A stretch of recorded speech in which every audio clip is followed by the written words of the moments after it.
మరి ఇండియాలో ఏం చేయాలి? ఇప్పుడు ఇండియాలో మన దగ్గర సాయుధ పోరాటాలు పనికిరావు, సాయుధ పోరాటాలు పనిచేయవు మన దగ్గర, పనికిరావు పనికిరావు, అవసరం లేదు, అవసరం లేదు. అసలు నువ్వు సాయుధ పోరాటం చేసి 20 లక్షల మంది చంపి మావో ఇది 35 ఏం చేసి 49 అధికారులు ఇక్కడ ఎవరు చనిపోవడం అంటే పాకిస్తాన్ విభజన చనిపోయిన అది వేరే విషయం.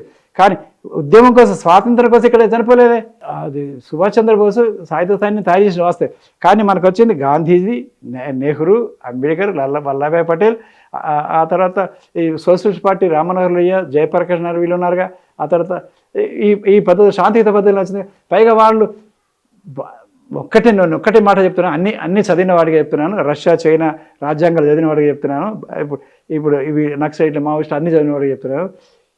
రష్యా, చైనా యొక్క రాజ్యాంగాలని ముంగటి పెట్టుకొని, భారత రాజ్యాంగాన్ని ముంగటి పెట్టుకొని ఈ సిపిఐ, సిపిఎంఎల్, నక్సలైట్లు, మావోయిస్టులు ఎన్నడూ తులనాత్మక అధ్యయనం చేసి ఏ రాజ్యం తగ్గిపోతుందో ప్రజలకు చెప్పినారా? నేను బీసీ కమిషన్ చైర్మన్ అయితే అవన్నీ చదివిన తర్వాత అరే ఎంత గొప్పగా ఉందని చెప్పి ఆ పుస్తకమే రాసినాను. భారత రాజ్యాంగం గొప్పది, చాలా గొప్పది. అరే ఐక్యరాజ్య సమితి ఒప్పుకుందిగా. ఎందుకంటే ఫ్రాన్స్ విప్లవం నుంచి స్వేచ్ఛా సమర్థ సౌభాతృత్వం తీసుకున్నది. ఐర్లాండ్ నుంచి ఒకటి తీసుకుంది, జర్మనీ నుంచి ఒకటి తీసుకున్నది. ఈ జర్మనీ నుంచి ఏం తీసుకుంది? అత్యవసర పరిస్థితి విధించినప్పుడు ఏం చేయాలి? జర్మనీ. ఇవన్నీ ఐఏఎస్లో కోచింగ్ ఇచ్చేటువంటి దాంట్లో, గ్రూప్ వన్ కోచింగ్ ఇచ్చే దాంట్లో భారత రాజ్యాంగం గురించి ప్రతిసారి చెప్తూనే ఉన్నాం కదా. అంటే 6 దేశాల నుంచి 6 రకాలు తీసుకొని దాన్ని కలుపు చేసుకున్నాం మనం. అంటే అన్ని తీసుకొని అన్నిట్లో ఉండి మంచిని తీసుకున్నాం. ఒకవేళ కనుక వాళ్ళు బయట తీసుకున్నాం, గొప్ప రాజ్యాంగాన్ని రాసుకున్నాం, నిజంగానే భారత రాజ్యాంగం అంత అద్భుతమైంది, అంటే మార్గదర్శి మనకు కనపడదు మన ఇండియాలో. బయటకు వచ్చిన వాళ్ళు అన్నారు మేము రాజకీయంగా పోరాటాలు చేస్తాం, రాజ్యాంగబద్ధమైన పోరాటాలు అన్నారు. రాజ్యాంగబద్ధమైన పోరాటాలు చేస్తున్న వాళ్ళకు మీరు కొత్త తరానికో లేదా పాత వాళ్ళకి ఎవరికో వాళ్ళు ఒకవేళ వస్తే వాళ్ళని ప్రజలు ఎట్లా అవమానించాలి? 2 వాళ్ళ కార్యక్రమం ఏముంటే బాగుంటుంది చట్టబద్ధంగా? రామ్మనోహర్ లోహియా, జయప్రకాష్ నారాయణ విప్లవాలు చేశారు, ప్రజలు గదిలించారు. అరే జయప్రకాష్ నారాయణ అవినీతికి వ్యతిరేకంగా ఉద్యమం చెప్తే 72 నుంచి 74 సంవత్సరాలకే ఆఖరికి ఎమర్జెన్సీ పెట్టాల్సి వచ్చింది ఇందిరాగాంధీ. అంతేగా, అంత పెద్ద ఉద్యమం. బంగ్లాదేశ్లో ఉద్యమం చేస్తే 2 నెలలకు ప్రభుత్వం పారిపోయి రాలేదా? ప్రజలను కదిలించిన తర్వాత ఇక్కడ ఆ తర్వాత నువ్వు ఎమర్జెన్సీ పెట్టిన తర్వాత కూడా మన జనతా పార్టీగా వచ్చింది. అందువల్ల ప్రజలను గదించడం చాలా ముఖ్యం. ప్రజలంటే ఒక రైతు కూలీలు కాదు. కేసీఆర్ ఒక మాట చెప్పినాడు, అన్న హరీష్ రావు, ఈటల రాజేందర్ గెలిచొచ్చినప్పుడు అన్న వాళ్ళు 32 అలా ఒక్క నియోజకవర్గంలో 32 రకాల సంఘాలు కలుసుకొచ్చినారే. హమాలీ సంఘము, కార్మికుల సంఘము, గుమాస్తాల సంఘము, బట్టల గుమాస్త సంఘము, వర్తక సంఘము, ఎల్ఐసి ఏజెంట్ల సంఘము, బ్యాంక్ ఏజెంట్ల సంఘం, బ్యాంక్ ఎంప్లాయీస్ సంఘం, టీచర్ల సంఘం, ఇట్లా 30 సంఘాలు కలిసి మళ్ళీ అందరినీ పల్లెటూరులో కలుసుకున్నారండి. రైట్. అందువల్ల 29,000 ఓట్లతో గెలిచిండే అని అన్నాడు. 29,000 ఓట్లతో గెలిచాడు హరీష్ రావు కూడా. అది హరీష్ రావు, ఈటల రాజు. అంటే ఇప్పుడు వీళ్ళు వచ్చిన తర్వాత 29 కాదు, ఒక నియోజకవర్గంలో 100 సంఘాలు కలవాలి. 100 సంఘాలు 2,75,000 మంది ఓటర్లు ఉన్నారు ఒక ఎమ్మెల్యే నియోజకవర్గానికి. ఈ భారత రాజ్యాంగాన్ని నచ్చివేసిన 100 పేజీలది. మొట్టమొదటి మీరు చేయాల్సిన పని చిత్తశుద్ధి ఉంటే మీరు భారత రాజ్యాంగం చేసినట్టు 100 పేజీలు చదవండి. 100 పేజీలు దాని మిగతా పక్క పెట్టు. అసలు ప్రజలకు ఉపయోగపడేటి ఏమున్నాయో అవన్నీ రాసిపెట్టిన 395 ఆర్టికల్స్ రాసుకుంటూనే రాసిపెట్టి దాన్ని మీరు చదివి మీరు క్లాసులు చెప్పండి. ఒక 6 నెలలు 7 దాకా భారత రాజ్యాంగం క్లాసులు. ఇప్పుడు ఎట్లయితే విప్లవ క్లాసులు చెప్పినామో అట్లా ఒక సంవత్సరం చెప్పండి. ఆ తర్వాత ఎవరికి ఓట్లు వేస్తారో వాళ్ళని ఎంచుకుంటారు. మీకు వస్తారో వాళ్ళకి వేస్తారా? ఎంత గొప్ప రాజ్యాంగము! ఎన్ని అందుబాటులో ఉన్నాయి, ఇన్ని అవకాశాలు ఉండగా నేను అసలు భారత రాజ్యాంగం చదవకుండా విప్లవం చేయడం ఏంటంటే నాకు అర్థం కాదు. దీనికన్నా గొప్పగా ఉండాలి కదా. అసలు ఎవరు కొడపల్లి సీత చదివిండా? ఈమె మా గణపతి, మా లక్ష్మణరావు చదివిండా? ఎవరు చదవలేదు. చదవకుండానే ఎవరో చెప్పిన మాట వినడం ఆవేశం. ఎందుకంటే మనం భూస్వామ్య వ్యవస్థ పోవాలని ఉంటుంది.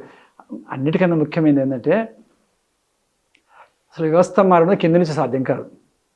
వ్యవస్థ పైనుంచి మారుతుంది. ఇప్పుడు పైనుంచి మారుతుంది, కింద నుంచి ఎట్లా మారుతుంది? భూ సంస్కరణలు పీనసాల తీసుకొచ్చి పెట్టిండు. అది మన ఉద్యమం చేస్తాం అంటే ఎవరు చేస్తే మళ్ళీ చేయాల్సింది ఎవరు? పైన చేయాలిగా. రాజులను మార్చింది ఎవరు? వాళ్ళ రాజులే కదా. రాజు ఒక చక్రవర్తి అయిన తర్వాత సామంత రాజులు ఉంటారు. ఈ సామంత రాజులు సంస్థానాధీశులు. ఆ రాజు ఏం చేస్తే అది. రాజు భూస్వామ్య వ్యవస్థ ఉండాలనుకున్నాడు, పెట్టుకున్నాడు. ఇప్పుడు ఈ భూస్వామ్య వ్యవస్థలో జాగీర్దారులు, జమీందారులు పెట్టిందంత రాజులే కదా.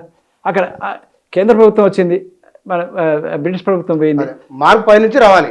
మార్పు పైనుంచి వచ్చింది, వస్తే దాన్ని ఇప్పుడు చెప్తా.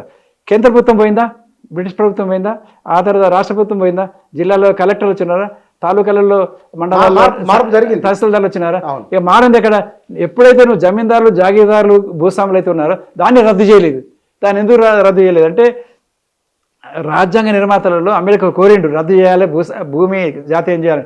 వాళ్ళంతా ఆ సెక్షన్కి వెళ్ళొచ్చినారు. అలా భూస్వాములు, జాగీర్దారు సెక్షన్ ఒప్పుకోలేదు, వాళ్ళు ఒప్పుకోలేదు. దానివల్ల ఇన్ని సమస్యలు వచ్చినాయి.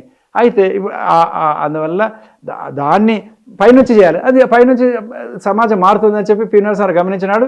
చేద్దామని ప్రయత్నం చేస్తే ప్రజల ఒత్తిడి భరించలేక ఈ ప్రభుత్వాలు, ఈ భూస్వాములు, ఈ అగ్రకులాల వాళ్ళే అనేక సంఘ సంస్థలు తీసుకొచ్చినారు, భూ సంస్థలు తీసుకొచ్చారు, ల్యాండ్ ఫార్మ్స్ తీసుకొస్తే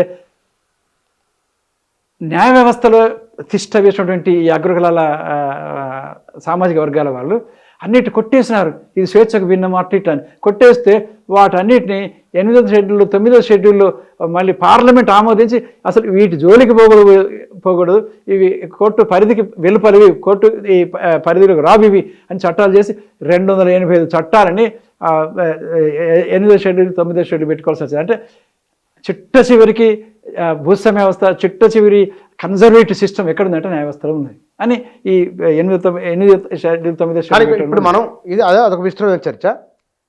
నేను మీతో ఇంటర్వ్యూకి వస్తా అని అన్నప్పుడు మీతో మాట్లాడిన ఒక పెద్ద మనిషి నన్ను ఒక ప్రశ్న ఏమన్నారు, ఇన్ని సంవత్సరాల ఆ ఉద్యమం పైన మీరు పనిచేసి వచ్చారు కదా, ఇప్పుడు అది ముగింపు, దానిపైన మీ కామెంట్ ఏమిటి అని. జరిగిపోయిన నష్టం ప్రజలకు జరిగిపోయింది. మన ఒక్క తెలంగాణ, ఆంధ్రప్రదేశ్లోనే 40,000 మంది పోలీసులు కావచ్చు, ఇన్ఫార్మర్లు కావచ్చు, ఉద్యమకారులు కావచ్చు, అమాయకులు కావచ్చు చనిపోయినారు. ఇప్పుడు అబుజ్మల్లో కూడా చనిపోయినారు, అక్కడ చనిపోయినారు. అటు జగిత్యాల ఉద్యమాలు జరిగినప్పుడు ఏబీపీ వాళ్ళు కూడా చనిపోయినారు, ఏబీపీ బీజేపీ వాళ్ళు కూడా చనిపోయినారు, ఉస్మానియా కూడా చనిపోయినారు. అందువల్ల జరిగిపోయింది. ఇప్పుడు మళ్ళీ తిరిగి పునఃప్రారంభం అనేది యువతరానికి ఇవ్వాల్సిన సందేశం ఏంటంటే, ప్రపంచీకరణ జరుగుతున్నది. గ్లోబలైజేషన్ వచ్చేది 35 సంవత్సరాలు. ఈ పీరియడ్ కూడా అయిపోయింది. ప్రతిదీ 35 సంవత్సరాలు. విప్లవోద్యమం రష్యాలో 35 ఏళ్ళకు వచ్చింది, 35 ఏళ్ళు మళ్ళీ పోయి పెట్టుబడిదారు వస్తూ వచ్చేసి. చైనాలో 35 ఏళ్ళకు విప్లవం వచ్చింది, మళ్ళీ 35 ఏళ్ళకు వెళ్ళిపోయి పెట్టుబడిదారు వస్తూ వచ్చేసి.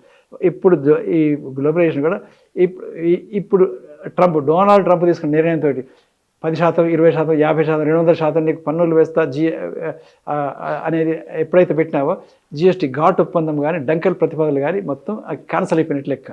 కనుక నువ్వు ఏమైపోయింది, మళ్ళీ సామ్రాజ్యవాద వ్యవస్థ ఈ గ్లోబలైజేషన్ పద్ధతి నుంచి మారిపోయింది. కనుక ఇప్పుడు మనం చేయాల్సింది ఏంటంటే, మన స్వావలంబన, మన భారతదేశం స్వావలంబన. ఈ స్వావలంబన విశ్వ హిందూ పరిషత్ చెప్తుంది, బీజేపీ చెప్తుంది, ఏఆర్ఎస్ఏ చెప్తుంది, కమ్యూనిస్ట్ చెప్తున్నారు, నక్సల్ అందరూ. ఈ స్వావలంబనలో మనం చైనాలో ఎట్లయితే కుటీర పరిశ్రమ పెంచుకొని వాళ్ళు ప్రపంచమంతటా విస్తరించి వ్యాపార వస్తువులు అమ్ముతున్నారు, మనం భారతదేశంలో 65% జనాభా ఇప్పటికీ పేదరికంలో ఉంటున్నారు. వాళ్ళ కొనుగోలు శక్తి పెంచడం అంటే వాళ్ళకు ఉపాధి కల్పించి ఆ ఉత్పత్తిని అమ్మి చేయాలి. దీన్ని సీకే ప్రహ్లాద్ అనేటువంటి గొప్ప అర్థశాస్త్రవేత్త ఫార్చ్యూన్స్ బాటమ్ ఆఫ్ పిరమిడ్ పుస్తకం రాశాడు. ఆ పద్ధతులు ప్రజలకు ఉపాధి కల్పించాలి, ఆ తర్వాత ఉత్పత్తి పెంచాలి, సేవా రంగాలు పెంచాలి, స్వావలంబన చేయాలి. అప్పుడు చైనాలో 1978 దాకా చైనా కూడా మనకు వెనుపడిపోయింది కదా. కనుక మనము ఆ పద్ధతిలో డెవలప్ చేయడం కోసం ఆధునిక గ్లోబలైజేషన్ అందించినటువంటి అన్ని అవకాశాలు అందుకుంటూనే స్వావలంబన చేసుకోవాలి, శాంతియుత పరివర్తన తీసుకొచ్చుకోవాలి.